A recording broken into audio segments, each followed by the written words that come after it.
Takadosh Boker Or. Bekiim Bahalacha 4. Day 56. Siman Kavzain 27. Page 140. Halacha Kavzain 27. Okay? אם נשאר חלק מהתפילין שלו שמונח על ראשו, תלוי באוויר קצת.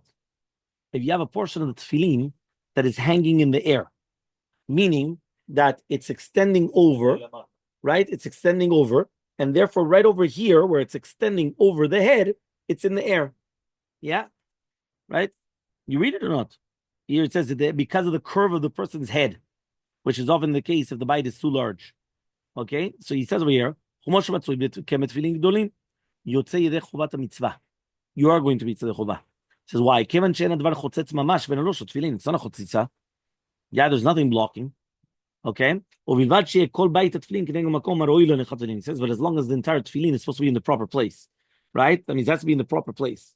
Okay? But there's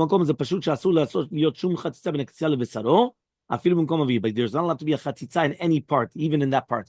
Meaning, even if, now again, here we're talking about it was in the proper place, but he had huge tefillin. So since it was huge tefillin, it extended a little bit over here, and it extended a little bit out. Okay, but he still says, but at the end of the day, you're not allowed to have a chatzitza. Even with that, you're not allowed to have a chatzitza. Okay, let's see the footnote. 149. That Tila le David asserted, right, that it is impossible for the entire bottom surface of the bite to actually be in contact with the person's head. Some of it will inevitably be suspended in the air. This does not present an issue of chatzitza. Is likewise the conclusion of the response of the Kerem le David, after noting that this is an issue with almost every person wearing tefillin, that it applies to both tefillin shel rosh and tefillin shel yad. Obviously, the air between the tefillin and the skin does not constitute chatzitza. The issue of Rabbi also said that there's no issue of chatzitza in this case, and even the most devout person should not be concerned of it. No one can be expected to form the bottom of the form of the tetura with a concave curve, right, so that it fits snugly on the head. Meaning, nobody tells you that the tefillin have to be in a way that it's going to be like a curve, right? Like, it goes downwards like this. So that way, when you put it on, it's bidyuk imarosh. You don't need that. As long as you put it properly here on the top, even if a little bit over here is going to stick out, it's going to be okay. Okay, capish? Okay. Next. Kaf chet. Imagine a person has a bandage, right? Or a cast or anything. Yeah, mamash, it's completely covered over. Okay, so if it's a cast, it's more difficult, but if it's a bandage, you could take it off when you're putting on the tefillin. Put on the tefillin shel yad bimkom lo chatzitza. At least put it on for Kriyat Shema and the tefillah. But if you can't take it off or you can't move it, or he's got a cast, you can't take it off, obviously, right? So put it on top. Now you're going to cover it with your clothing, right? But again, it says meaning the tefillin shel yad should always be covered. It should, because it's supposed to be for you a sign, not for everybody else. Meaning that's why you cover the tefillin shel yad. Some people, they cover it with the sleeve, they cover it with part of the jacket, they put on a jacket, meaning, but it should always be covered with tefillin shel yad. Okay, ach lo yivarech al tefillin shel yad b'dom bracha, but make on the tefillin shel rosh, mitzvah tefillin, v'chaven leftor g'brachato gam tefillin shel yad. Obviously, the Ashkenazim, you would have to make 2 brachot. Okay, everybody clear? Yep. Very good. Look in the footnote. It says over here, this fulfills the rules of tefillin shel yad should be assigned for the wearer alone and not for others. Okay, fine. 150. Does the concept of chatzitza apply to a person wearing tefillin? Since the Torah says it shall be a sign on your arm, we know that the tefillin must be in direct contact with the arm without any chatzitza. Since the Torah teaches the mitzvah tefillin shel rosh in the same pasuk, so you shouldn't even say that it has to be the same thing as well. But Ashba, however, ruled the chatzitza does not apply to tefillin shel rosh. You remember we brought down this machloket, rosh and Ashba, and therefore it is permissible to wear the tefillin on top of a thin cloth hood, right? As mentioned below in Halacha 32, right? In one of his responses, however, right, the Rashba asserted that he feels that the halacha would not apply to the leniency, right, in practice. Fine. What about a bandaged arm? So if someone's arm is bandaged and it is impossible to position the tefillin directly on the arm unless he places it on top of the bandage, it's still considered a chatzitza according to the Rosh and according to the Bach's interpretation of the Rashba. But according to the Magen Avraham, he could still fulfill the mitzvah, right? So he says as long as he covers it with the jacket of the talit, nevertheless, he doesn't make a bracha. Because again, according to the Rosh, you're not using the chuvah. Right, and that's also the ruling of the Magen Avraham Mishnah Berurah and the Kaf HaChaim. So further, the Pri Megadim Mishnah Berurah ruled that in this case, Ashkenazi would say 2 blessings on the tefillin shel rosh. The Kaf HaChaim said only for us, he would just make al mitzvah tefillin, obviously.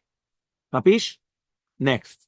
V'im ha'tachboshet u'ageves mechasim rek machatzit hazruah. Hasmucha lemarpek. What happens if you have the cast or you have a tachboshet, right? You have a bandage, but it's only covering only the upper arm closest to the elbow. Okay, but the half of the right, but he says, but the half of the upper arm closest to the shoulder is exposed, meaning he only has it here. Aval po ze galui, ze megule here, but here it's mechuse. So what does he do then? So he says, right, יניח התפילין בחצי העליון של הזרוע הסמוך לכתף, במקום כיבודת התפוח, right, אך לא יברך עליהם. הבנת או לא? הוא לא שם במקום. הוא לא שם במקום, הוא שם את זה פה למעלה, יותר למעלה פה, כאילו ממש פה.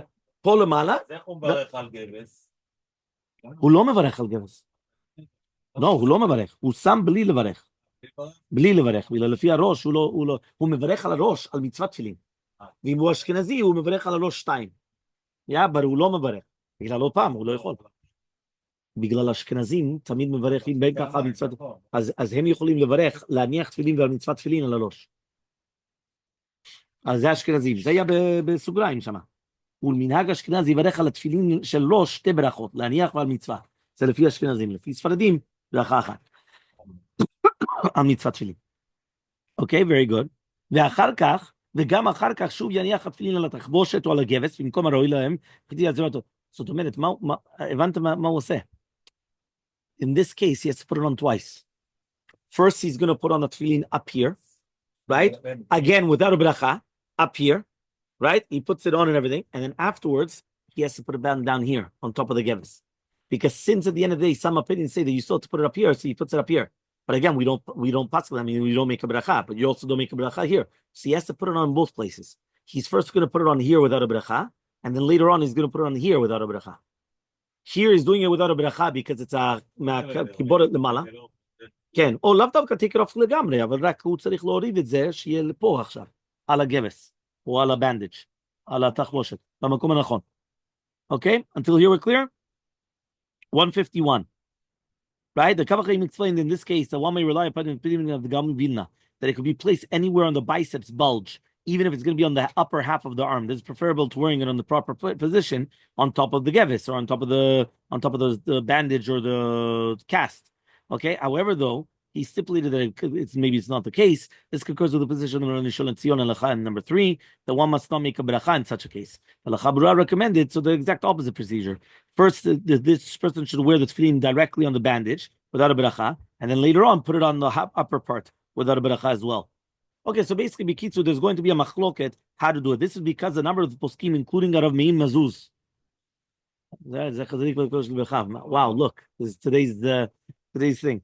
He says that one may position the tefillin anywhere in the biceps and recite the blessing. The great majority of the poskim rule that one can offer the mitzvah by wearing the tefillin on top of a bandage. And this is for sure the Shita of the Rosh and also probably the Rashba as well. Therefore, when faced with choosing the least offensive two unfavorable options, it is best to wear the tefillin on the half of the arm closest to the shoulder without a chatzitza, rather than wearing it on the half of the arm closer to the elbow on top of the chatzitza. So basically, he's saying it should be the exact opposite. You understood? So basically, according to that, it comes out that the Halacha Brura says the exact opposite. Okay, fine. Okay, next. אם התחבושת או הגבס אין מכסים את מקום הראוי להניח בית יד של תפילין, אלא מכסים רק מקום הרצועה. אפילו ממקום היקף קשירת הרצועה סביב זרועו, יניח התפילין במקומו על בשרו ויברך עליהם ויזהר לכסות הבגד, הבית בבגד מלמעלה, כדי שיתקיים לך לאור ולא לאחרים לאור. Everyone understood what happened? What happens if he only has a cast on from here to there? Meaning he only has a cast on the bottom part of the arm, not on the top part of the arm. Meaning here, he's able to put on tefillin normally. So he puts on the tefillin with the bracha, make sure that he covers it, and then he could put on top of the ritzua. There's no problem. Okay. 152. This is the ruling of Mishabra. Exactly. Now this is the ruling of Mishabra and the Kafachim Sofer based on the Magen Avraham and the Chayadam. The Lechabra explained that we may rely upon a Sofek Sveka in this case. Yeah.